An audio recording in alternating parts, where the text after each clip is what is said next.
There are a number of ways that you can use Lightroom to import and move around your files. But to get them into Lightroom, to process them, I'll show you a common way that I've used. The first thing I do is I create a new catalog, and I name it the year,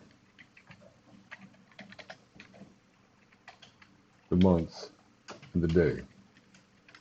And then I'll name it test, because that's what we're doing. I don't usually back up the other ones, but you can if you like.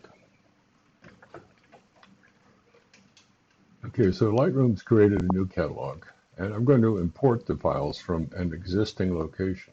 So I'm going to hit import, go up to the from, and go down to other source. From there, I'll go to the location of the files that I've previously copied them off the card, and I've put them in this test folder. So I'll select the folder.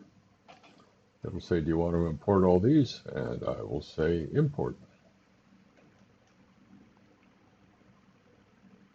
And yeah, I'll allow it to look up the location. That's it. The files remain where they are, and I've just basically imported the metadata for the files. That's it.